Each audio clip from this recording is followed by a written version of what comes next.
Bienvenue dans Big Boss. Aujourd'hui, nous vous emmenons dans le monde des startups, Paul. Oui, Marie-Noël, bonjour à toutes et tous et bonjour à vous, Baudouin de Trostenberg. Vous êtes le patron de Startup Factory. Tout à fait. Le nom déjà dit un peu ce que vous faites. Vous êtes une startup qui fabrique des startups finalement. Exactement. Ce qui est peut-être un peu plus compliqué que de lancer une startup finalement. Vous faites startup au carré. Alors on fait startup au carré, c'est-à-dire qu'on est, comme vous dites, une startup qui crée des startups avec l'élément principal qui est le talent qui pilote à chaque fois le projet en question. Et donc sur chaque projet qu'on lance, on recrute des entrepreneurs qui prennent les rênes de la startup. Comment vient cette idée? Non, des startups, ça commence à être quelque chose d'assez répandu. On ne découvre pas qu'il y en a une ou deux maintenant, mais ça commence à fleurir. Mais comment vient l'idée de faire une startup qui va créer des startups? Comment ça vient, ça? Alors, chez nous, l'idée, elle vient principalement de gros partenaires corporate, donc des grandes entreprises qui ont des besoins d'innovation et qui, pour des raisons de lourdeur, je dirais interne, manque de talent, manque d'agilité, ont du mal à lancer ces projets en interne et donc nous confient ces projets. Et nous, en fait, on les exécute sous forme de start-up. Et donc, le besoin est déjà identifié, ça c'est la bonne nouvelle. Donc, on ne part pas sur une idée farfelue. On a déjà un besoin exprimé, identifié. Et donc, le recrutement de l'entrepreneur sur le projet se fait sur quelque chose déjà d'assez concret. Là, vous rentrez déjà dans le vif du sujet parce que la question, c'était plus comment est née l'idée. Parce que quand on voit votre parcours, vous êtes diplômé en gestion, ingénieur de gestion. Si je ne m'abuse, vous avez travaillé au Congo. Vous avez aussi travaillé dans le secteur des piscines. Rien à voir avec les startups. Tout à fait. Alors, je suis entrepreneur effectivement depuis bientôt une quinzaine d'années. Et donc, moi, mon drive, ma passion, c'est de lancer des projets. Donc, j'en ai fait quelques-uns effectivement dans le passé qui n'ont pas trop mal réussi. Et puis je me suis dit, mais en fait, avec ce drive de recommencer chaque fois quelque chose de zéro, pourquoi pas créer une start-up qui crée des start-up? Le terme, je dirais, le terme anglais, on appelle ça un start-up studio. Ça, c'est le terme exact. Mais donc, c'est une start-up qui crée des start-up. Et donc voilà, vous êtes lancé là-dedans parce que vous avez senti qu'il y avait du business à faire. On va en parler plus longuement. Mais justement, on s'interroge sur le mot start-up. On va en parler pendant quasi 26 minutes aujourd'hui. On s'est interrogé à savoir si les Bruxellois connaissaient bien le sens de ce mot. On regarde. Oui, je sais ce que c'est une start-up. A startup? Yeah. Yeah, I do, yeah. Je sais pas. Jamais entendu ce mot? Non. Qu'est-ce que ça pourrait être? Start-up? Des stars? C'est une entreprise naissante, non? Aucune idée, nous sommes de la Suisse. C'est international, les startups. Start-up, c'est pour les gens qui vont commencer une nouvelle société comme indépendante, je pense. C'est ça, oui. C'est une entreprise qui a dû commencer. Start-up. Start comme démarrer, up, grandir. Ah, start-up. Start-up. C'est une entreprise qui démarre, je crois, non? Bien sûr. Si. Déjà, c'est un anglicisme, donc ça me plaît pas trop. C'est tout ce qui concerne un nouveau business, le démarrage d'un nouveau business en tant qu'entrepreneur. Ça fait penser à des jeunes dynamiques. Alors une start-up, c'est finalement une nouvelle société. Qu'est-ce qu'elle a de différent d'une autre? Je dirais deux choses. Un, elle a quand même un caractère innovant. Donc une start-up essaie d'innover dans un domaine. Et deuxièmement, elle a un potentiel de croissance très important. Monsieur Dictionnaire, c'est votre associé, Raphaël Albertal. La définition qu'il en a donnée, ça vous convient? C'est pas mal, c'est pas mal. Oui. J'ajouterais peut-être juste un point, c'est que c'est quelque chose qui est lié aussi dans un espace-temps. C'est-à-dire qu'un projet qu'on lance, s'il ne prend pas en dehors les 12 à 24 mois, je dirais que la survie du projet est quand même mise à risque. Donc il y a un côté temps, c'est-à-dire que c'est pas quelque chose qu'on fait, on essaie de lancer quelque chose pendant 10 ans, non. Non, il y a l'idée rapidité dans l'exécution. Ouais. Ce qui est marrant, quand on voit ce micro-trottoir, comme on dit, Baudouin de Trostenberg, c'est que, ok, start-up, c'est votre univers, c'est aussi un univers qui se développe, mais en même temps, quand on va avoir dans la rue, c'est encore quelque chose qui paraît assez lointain. Il y a des gens qui ne voient pas du tout ce que c'est. Est-ce que ce n'est pas encore un univers un peu confidentiel ou d'initié comme ça? Alors, c'est vrai qu'il y a un côté un peu d'initié sur tous les termes. Il y a pas mal de mécanismes, etc. Et c'est vrai que même dans l'écosystème, je dirais, jusqu'aux investisseurs, etc., les termes utilisés, alors c'est peut-être vrai pour tous les secteurs, mais il faut parler le bon langage, comprendre les bonnes choses, avoir les bons réflexes pour pouvoir être crédible sur la scène. Et donc c'est encore comme une espèce de bulle, ça donne un peu peut-être cette impression de bulle qui n'a pas encore essaimé, parce que si on se dit dans 10 ans il y aura beaucoup plus de startups que de grandes entreprises, il y a encore du chemin à courir là. Alors il y a du chemin, mais je vois quand même que la maturité maintenant aujourd'hui par rapport à il y a 4-5 ans, il y a une maturité qui est là, il y a de plus en plus de jeunes, enfin moi j'en rencontre de plus en plus de jeunes qui veulent se lancer, c'est pas pour ça que tout le monde réussit, mais il y a je dirais aujourd'hui le talent qui veut se lancer et ça vaut pas pour tout le monde, mais il y a quand même de plus en plus de jeunes qui veulent se lancer dans leur propre projet plutôt que de rejoindre un grand groupe, sans citer de nom, mais aujourd'hui le drive, les gens cherchent à avoir de l'impact dans ce qu'ils font. Et je dirais que l'univers start-up où ils peuvent s'exprimer dans un projet correspond assez bien à leurs besoins. Alors ces jeunes entrepreneurs que vous évoquez, on a pu les rencontrer puisqu'ils sont rassemblés au sein de votre Startup Factory. Elle est située Parvis Sainte-Gudule, c'est à quelques pas de la gare centrale. Visite des coulisses. Comme des trophées, le nom d'une vingtaine de start-up décore les murs de Startup Factory. De jeunes pousses qui ont toutes d'abord démarré par le studio. Notre studio, c'est le tout début du parcours. En fait, c'est pour aider les entrepreneurs qui démarrent tout seuls à grandir plus vite. Les entrepreneurs qui commencent seuls aujourd'hui sont vite dépourvus en termes de moyens et de ressources. Et donc l'idée, c'est de leur mettre à disposition une vraie petite équipe dédiée qui va travailler sur des problématiques telles que le développement de leurs produits, la recherche de premiers clients ou alors encore des problèmes liés à leur marketing. Aux côtés du personnel de Startup Factory, on trouve donc de jeunes entrepreneurs, chacun ayant sa propre identité. Moi c'est Anton, le nom de startup c'est Safehome, on fait sécurité pour le logement. Je m'appelle Alexia et je travaille chez Influence. Nous développons des stratégies de marketing avec les influenceurs sur les réseaux sociaux. Je m'appelle Daniel, je suis cofondateur de Carjo, qui est une société qui fournit un service aux usagers automobiles, du carwash, du carcheck et du carmove. Un peu plus loin, dans l'incubateur, les développeurs se concentrent. Nous, on est des créateurs de start-up. Donc, on va créer des projets de zéro, on va recruter du talent pour piloter ce projet, on va accompagner ce talent à trouver ses premiers clients, à grandir. On va même l'aider à lever des fonds une fois qu'elle aura atteint certains objectifs. Donc ça, c'est réellement le rôle de Startup Factory. C'est d'initier un projet et d'accompagner la société jusqu'à un certain niveau de maturité. Juste à côté, c'est l'espace accélération. Ici, les sociétés ont déjà levé des fonds et travaillent avec leur propre équipe qui peut aller de 4 à 10 personnes. Ici, on a une société qui s'appelle Medicheck, qui fait du contrôle médical en cas d'absentéisme. Ici, nous avons Nestor, qui est une compagnie active dans tout ce qui est stockage et déménagement. Donc, vous voyez qu'on travaille dans des secteurs complètement différents. Particularité de Startup Factory, le partenariat avec de grands groupes. Là, on a 2 des fondateurs de Tairo qui sont en pleine réunion pour démarrer leur semaine. Tairo est une boîte qu'on a montée comme Medicheck en partenariat avec Securex. Donc une des particularités de Startup Factory, c'est de monter des startups, mais en majorité en partenariat des grands groupes, des corporates, des groupes industriels qui accélèrent nos projets. Sur la vingtaine de startups créées en 3 ans, plus de la moitié volent déjà de leurs propres ailes. Mais tout ce petit monde commence à être à l'étroit ici. Et donc là, on voit Jean, qui est le CEO de Medicheck, qui travaille sur son canapé.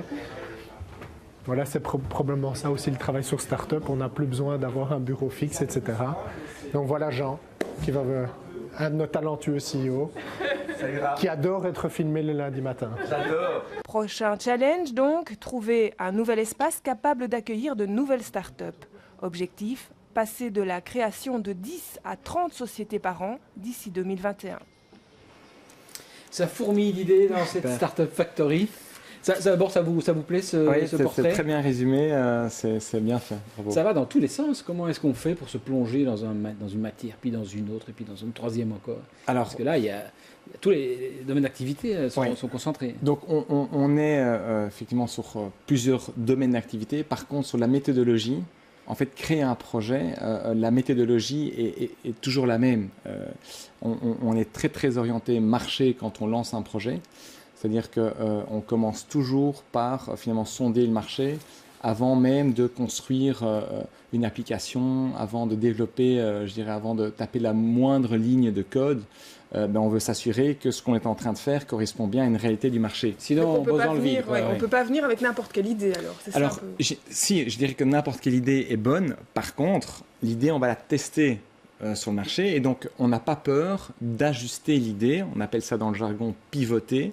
Donc, de réajuster finalement ce qu'on avait imaginé comme idée. Se dire, mais en fait, ça ne correspond pas vraiment aux besoins du marché. Par contre, on a identifié que les clients potentiels qu'on a vus nous ont dit, tiens, mais en fait, moi, si vous me proposez ça et ça, ben ça, je suis prêt à payer. Et une fois qu'on a quelqu'un qui est prêt à payer pour quelque chose, ben là, on est dans le bon. Et ce n'est qu'à ce moment-là qu'on commence à développer, je dirais, ce qu'on appelle le MVP, Minimum Viable Product, donc le prototype, donc la première version, je dirais, digitale de ce qu'on va... Et là, on est toujours dans la période des 9-12 mois. Alors, incubation, et ce n'est que quand on a les premiers clients payants que nous, on va créer l'entité juridique. Alors, on voit que les idées, il y en a.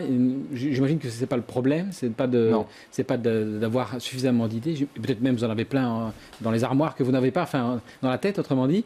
Qu'est-ce qui est compliqué alors? C'est de trouver les bonnes personnes. Comment on fait pour lancer une entreprise si l'idée est là? Oui, donc les idées, effectivement, comme dit, il y en a plein et tous les jours, il y en a on voit des gens tous les jours qui viennent avec des nouvelles idées. Tout le monde a 10 idées par jour, donc c'est pas ça qui manque. Qu'est-ce qui manque ou qu'est-ce qui est la clé de succès finalement? Mais c'est le talent, je dirais, c'est la capacité de pouvoir exécuter correctement le projet. Donc pouvoir, oui, finalement. Donc c'est même pas une question de financement non, pas du tout. À vous entendre. Pas du tout, parce que finalement le financement, il arrive automatiquement quand on délivre, quand on a des premiers clients, etc. Les investisseurs, il y en a, et on a la chance d'avoir des mesures gouvernementales qui sont là, le tax shelter, etc. Donc, il y a énormément d'argent aujourd'hui.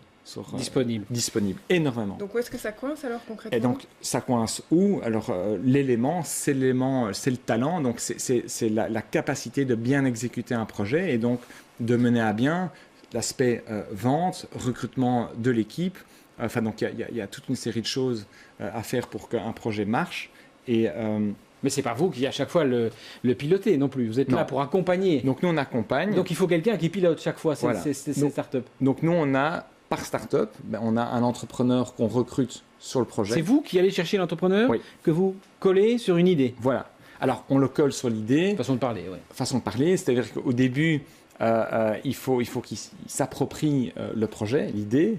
Mais ce qu'on remarque, c'est que finalement, très rapidement, après 2-3 semaines où le candidat a travaillé sur le projet, et dans la première phase d'immersion chez nous, les entrepreneurs ne sont pas rémunérés, mais le fait qu'il ait, je dirais, sué sur le projet, il va s'approprier le projet, ne fût-ce qu'en faisant le logo lui-même ou en coordonnant ça avec notre studio, avec notre graphiste, etc., en allant chercher déjà les premiers clients, etc. Donc très très vite, ça va devenir son projet. Et vous les trouvez où alors, ces entrepreneurs? Vous dites que c'est compliqué, que c'est difficile. Oui.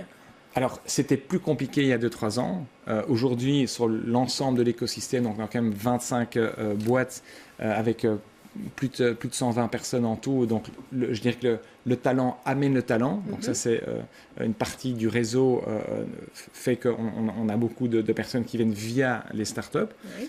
On a une partie via... vous vous entraidez, en fait. C'est un peu ça, quoi. Certains talents peuvent sortir d'une startup pour aller dans une autre. Alors, ça arrive. On a aussi des talents de notre studio qui, finalement, finissent par quitter le studio pour aller travailler dans une de nos startups. Okay. Donc, c'est assez fluide et nous, on est très, très, je dirais, ouvert à ce que le talent bouge là où il veut aller, là où il veut s'exprimer, là où il est bon. Et donc, sur l'aspect talent et donc recrutement, oui, il y a le réseau qui joue et on a, donc tous les mois, on organise une Startup Job Fair, qui est une espèce de...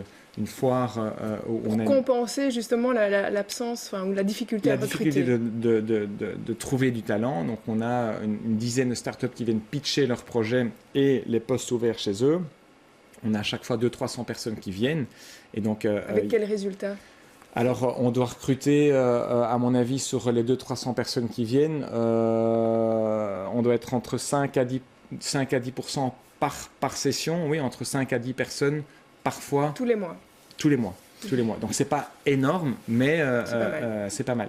Baudouin Trostenberg, on pourrait se dire, tiens, les startups, c'est un monde réservé à qui a étudié à Solvay Business School, ou qui a fait l'UCL School of Management, comme vous avez fait vous. Est-ce que c'est le cas? Est-ce qu'il faut avoir fait ingénieur de gestion pour lancer une startup ou bien? Pas du tout. Donc, on a, et on voit dans nos profils d'entrepreneurs, c'est très, très varié. Je dirais que même celui qui a fait Solvay et 50 consultants, c'est parfois plus compliqué que celui qui a fait quelque chose une autre école et puis qui a travaillé comme caissier pendant 1 an et demi, 2 ans, qui a été les mains dans le cambouis. Qui a été les mains dans le cambouis, etc., mais qui a de l'ambition. C'est vrai que oui, on cherche des profils qui ont de l'ambition, qui veulent monter quelque chose de grand, quelque chose qui va vite, etc. Donc il y a ce côté ambition qui doit être là, mais pas besoin de diplôme. Pas besoin de diplôme. Alors, vos ambitions, vous en avez évidemment aussi pour Startup Factory. Je vous propose, Paul, qu'on regarde les chiffres de l'entreprise, toute jeune, puisqu'il y a 3 ans d'existence. Voilà, donc ça donne ceci. On voit que le chiffre d'affaires est en constante augmentation, mais ce sont les débuts aussi. On est maintenant à presque 900 000 €. Je parle ici de 2018.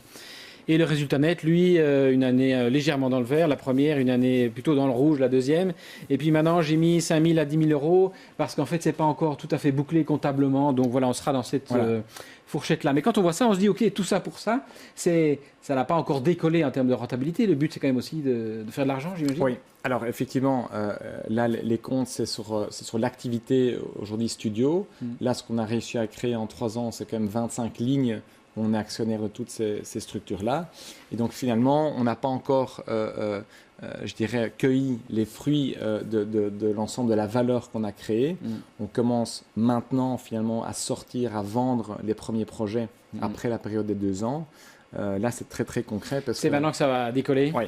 C'est maintenant qu'on va pouvoir vraiment accélérer, qu'on va boucler la boucle, finalement.